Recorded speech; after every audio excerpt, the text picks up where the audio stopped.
Баршаңызға қайырлы күн. Менің арнама қош келдіңіздер. Бүгінгі видеода өзімнің балық қуыру рецептіммен бөлісетін боламын. Менімен бірге болып, видеоны соңына дейін қараңыздар. Мен осындай сазан балығын алдым. 2 килограмм шықты. Жақсылап тазалап, жуып, осылай кестіріп алған болатымын. Енді осы балықтарымызды қазір бөлшектеп кесіп алатын боламыз.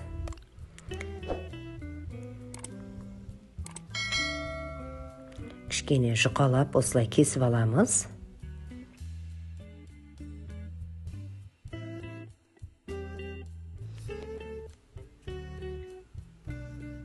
Кесіп алған балықтарымызды енді ыдысымызға салып аламыз. Мен басы менен құйрығын алып қалдым. Басы мен құйрығынан балық сорпа дайындайтын боламын.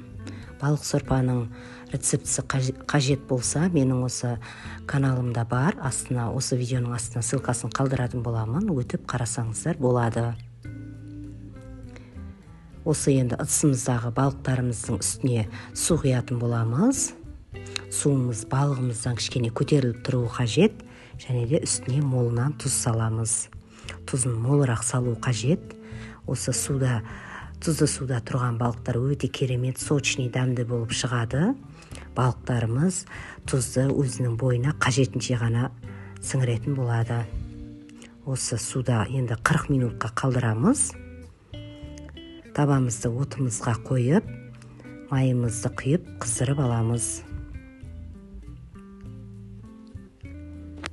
Біздің балықтарымыз мінекей осы тұзды суда 40 минуттай тұрды.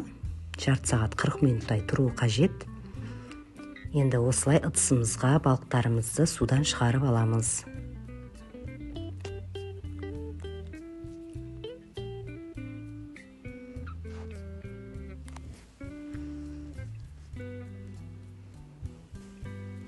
Осылай мінекей шығарып алдық.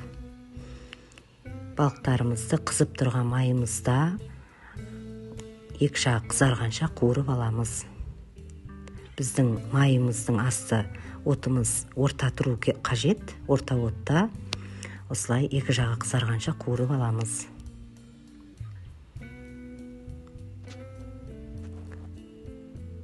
Осылай балықтарымызды аударамыз. Осы балықтарымыз қуырып жатқан сәтте соус дайындайтын боламыз. Ол бізде томатты соус болады. Ол үшін бізге цинкас томаты қажет, 2 тал чеснок және де кинза қажет болады. Кинзімізді жақсылап майдалап турап аламыз. Кішкентай осындай шағын бокалға жасадым мен. Осы кинзаларымызды бокалымызға саламыз. Үстіне чесногымызды майдалап қосатын боламыз. Чесногымызды үккіштің көмегімен үгітіп қоссаңыздар да болады.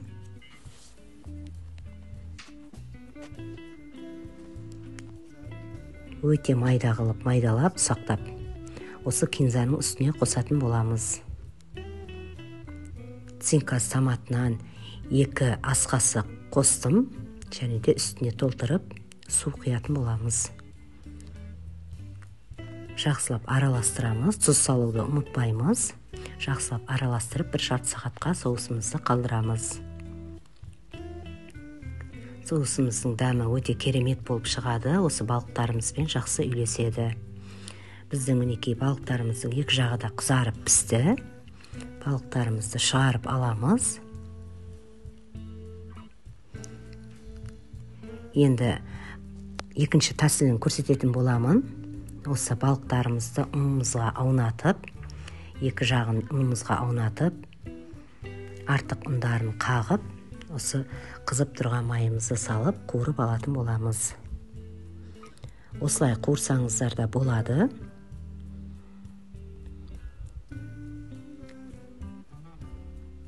Екі жағы қызарғанша қуырып аламыз.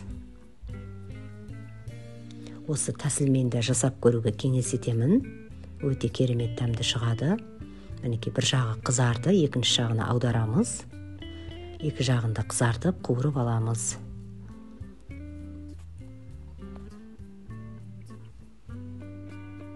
балықтарымыз екі жағда қызарып мінекей қуырылды. Енді балықтарымыз шығарып аламыз. Өте дәмді болып шығады. Осылай мінекей балықтарымыз қуырылды. Үстіне пиязбен ұсынатын боламыз. Пиязымызды жұқалап турап, осылай үстіне салып ұсынамыз. Мінекей біздің соустарымызда жарты сағаттай тұрды. Өте дәмді болып шығады. Және де осы балықтарымызбен өте керемет үйлеседі. Астарың дәмді болсын.